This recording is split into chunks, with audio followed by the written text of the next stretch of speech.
Hello साथियों, आज की क्लास में आपका बहुत बहुत स्वागत है। तो दोस्तों, आगामी जो परीक्षाएं हैं परीक्षाओं से संबंधित आज क्वेश्चन आंसर जानेंगे। तो पहला भाग हम हिंदी से स्टार्ट करते हैं। पहला यहाँ पे क्वेश्चन है, वह कुल्हाड़ी से वृक्ष काटता है। वह कुल्हाड़ी से वृक्ष काटता है, मैं कौन सा कारक है।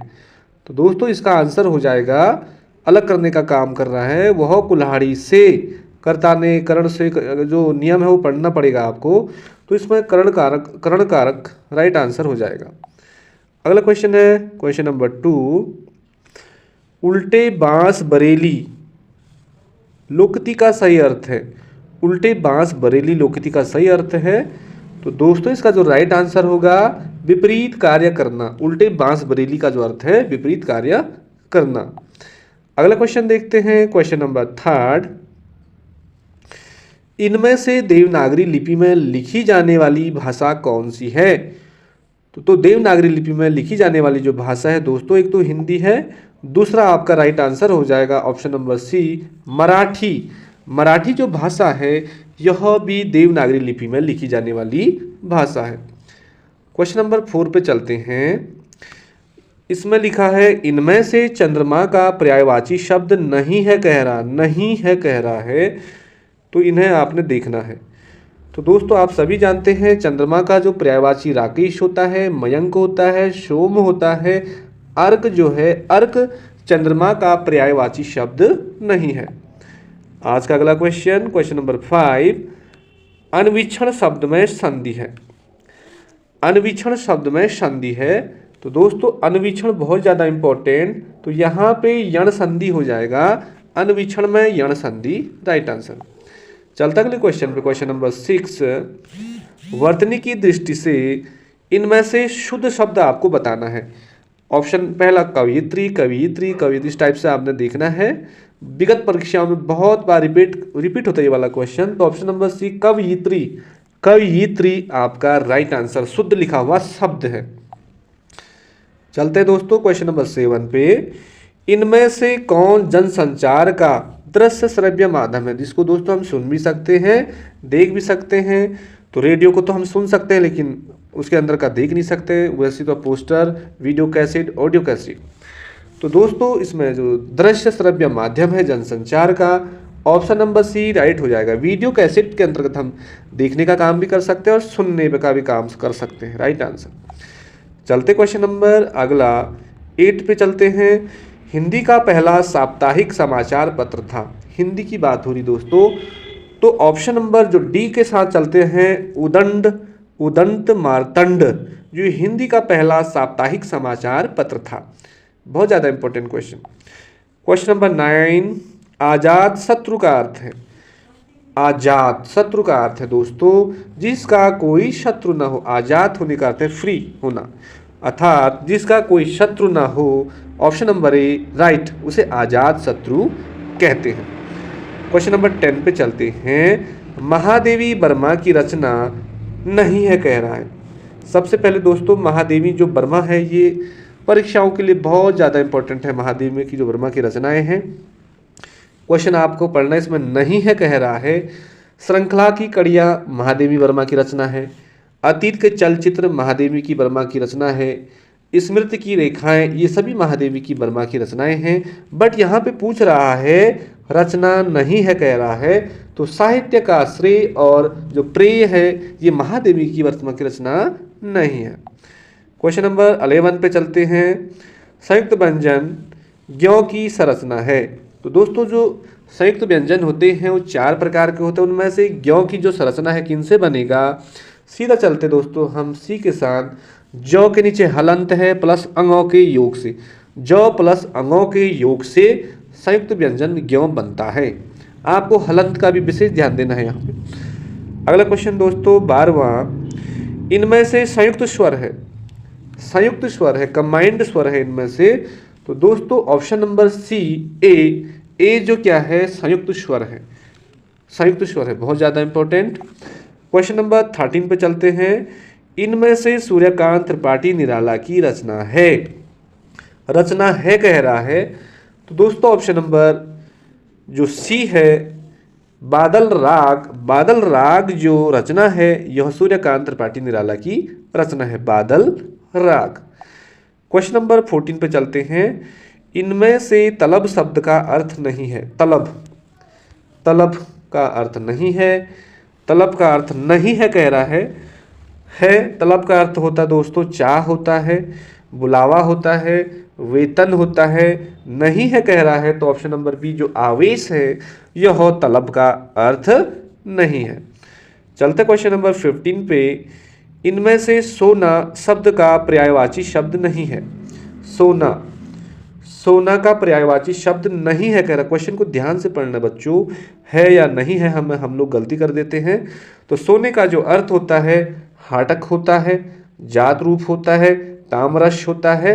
ये तीनों सोना के क्या हैं, पर्यायवाची शब्द है। और यहाँ पे नहीं है कह रहा है तो ये अर्णव इसका राइट आंसर हो जाएगा। क्वेश्चन नंबर 16 पे चलते हैं। हर्क्यूलिस की हैरानी उपन्यास के लेखक कौन है? हर्क्यूलिस की जो की हैरानी एक उपन्यास है, इसके लेखक कौन है? तो दोस्तों बहुत ज़्यादा इंपॉर्टेंट, मनोहर श्याम जोशी ने हर्क्यूलिस की हैरानी उपन्यास लिखी थी। क्वेश्चन नंबर 17 चलते हैं। हिंदी के सरकारी पत्रों में इनमें से किसकी गणना नहीं होती है? सरकारी पत्र में जो नहीं गिने जाते हैं दोस्तों, परिपत्र की गणना होती है, अधिसूचना की गणना होती है, अनुस्मारक की गणना होती है। जो सूची पत्र है, सूची पत्र दोस्तों इनमें से सरकारी पन्नों में शामिल नहीं होता है। अगला क्वेश्चन पे चलता है 18वां। हिंदी का पार्श्विक व्यंजन है, बहुत बार पूछा गया क्वेश्चन है। तो हिंदी का जो पार्श्विक व्यंजक है दोस्तों, इसमें लॉ ऑप्शन आपका राइट हो जाएगा। ये आपको उत्तराखंड टीटी, एलटी, प्रवक्ता ग्रुप सी में ये क्वेश्चन लगातार पूछा जाता है कि हिंदी का पार्श्विक व्यंजन है इन विकल्पों में से रौ, लौ, यौ, चौ से। तो इसमें से लॉ वाला राइट आंसर हो जाएगा।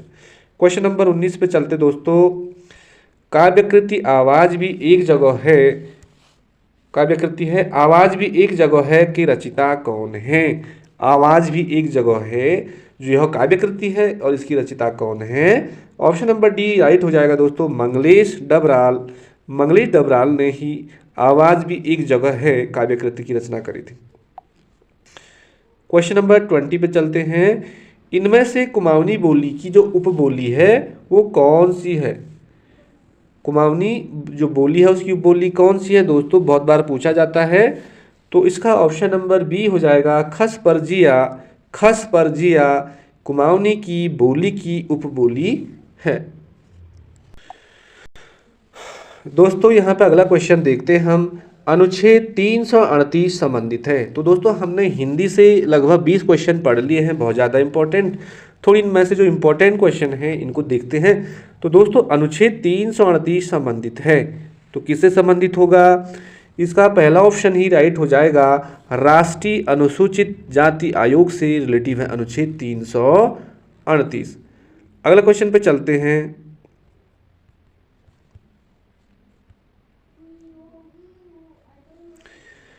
भारतीय उपमहाद्वीप में प्रयुक्त प्राचीनतम सिक्के कहलाते थे। भारतीय उपमहाद्वीप में जो प्राचीनतम जो सिक्के थे वो क्या कहलाते थे? ऑप्शन पहला ही आहत सिक्के कहलाते थे। ये आपका राइट आंसर है। अगला क्वेश्चन पे चलते दोस्तों 33वां। यहाँ पे लिखा है कलिंग नरेश खारवेल का हाथी गुफा अभिलेख किस भाषा में है? कलिंग नरेश था खारवेल और उसका हाथी गुफा जो अभिलेख था वो किस भाषा में था? तो दोस्तों ऑप्शन नंबर सी राइट है, प्राकृत भाषा में राइट आंसर हो जाएगा।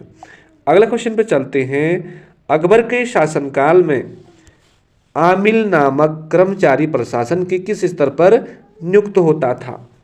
आमिल नामक कर्मचारी प्रशासन के किस स्तर पर नियुक्त होता था अकबर काल में? तो दोस्तों ऑप्शन नंबर सी राइट है, परगना आपका यहाँ पे राइट आंसर हो जाएगा।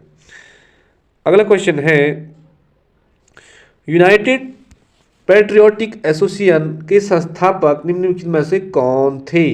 United patriotic association, option number D right है, सर सैयद अहमद खान इसके संस्थापक थे। अगला क्वेश्चन पे चलते दोस्तों।